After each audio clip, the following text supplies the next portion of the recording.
Good morning guys. Ito, andito naman tayo sa ating morning walk. Papunta sa ating farmhouse. Yan. Si Daki Quack. Ito may baboy oh. May baboy yan.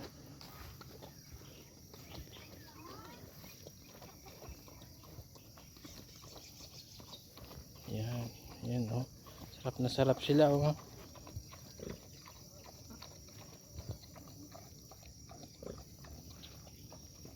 Ito yung ana yan. Yan.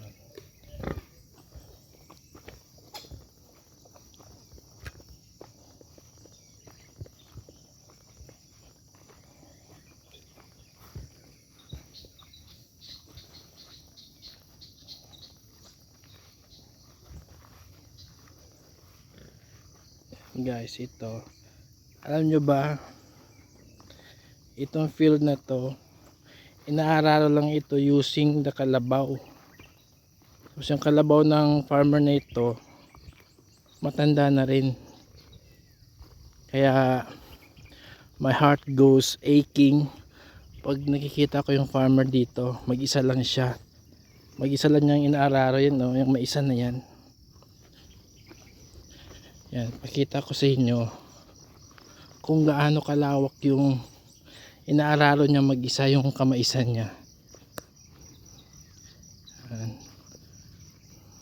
So for 2 years na umuwi ako dito sa bukid namin, yan, nakikita ko siya nag-aararo.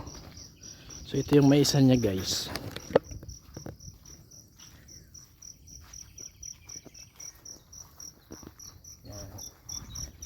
So malawak yan.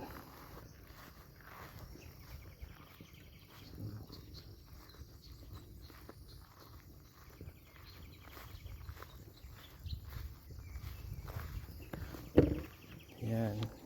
Yan. So ganun siya kalawak hanggang doon sa malayo. Ako no, as a planning officer ng DA before, alam naman natin na pwede mag-request mga farmer, kaya lang through, kadalasan through cooperatives, through LGU. Pero ito no, pwede tayo magbigay ng exemption kasi kawawa tong farmer na ito. Buong buhay niya andito siya nagpa-farm. Tingnan nyo kung gaano kalawak. Yan. Mag-isa lang siya, minsan alalay niya yung asawa niya. And as usual, yung mga kabataan, yung mga anak, they are not into farming anymore kasi nga gusto nila sa syudad.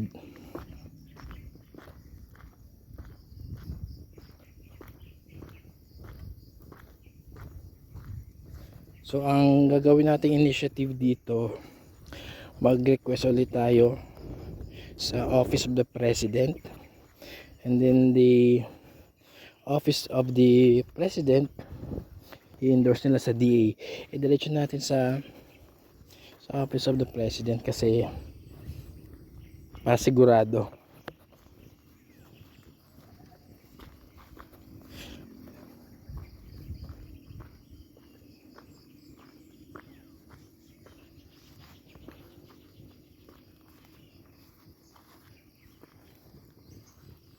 So ganyan oh, ito kalawak. Yan. Yan.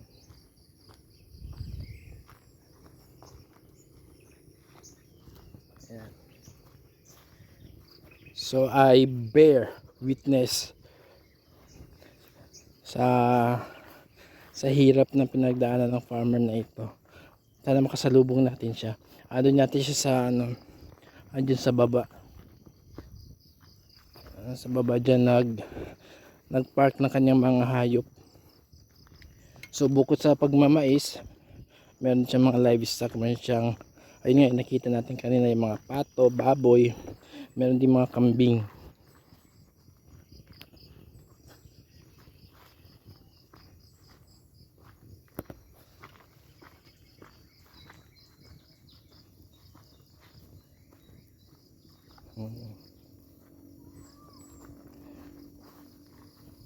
Ayun siya guys, oh. Tatali siya ng kanyang kambing.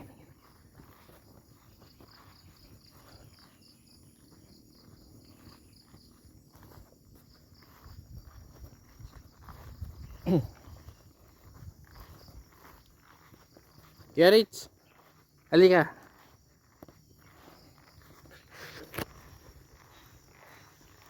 Yung maisan mo, binidyohan ko yan. So naisip ko, pwede naman tayo mag-request ng tractor, yung handheld lang. Kasi kawawa yung kalabaw mo eh. Baka biglang bumigay na.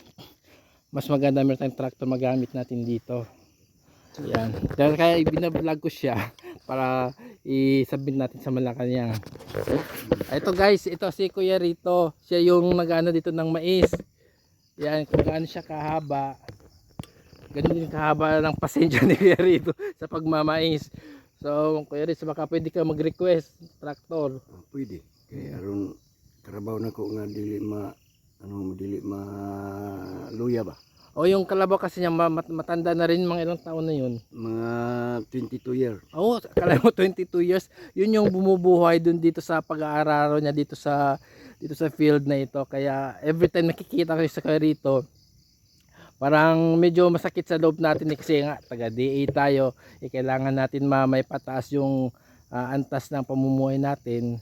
At siya mag-isa lang siya, minsan katuwang niya yung kanyang may bahay. Siya Kuya Rich, ano natin to, iparating natin sa opisina ng DA, sa opisina ng presidente. Sana pagbigyan tayo. Meron naman siyang association guys, mahal na pangulo, mahal na sekretary ng DA.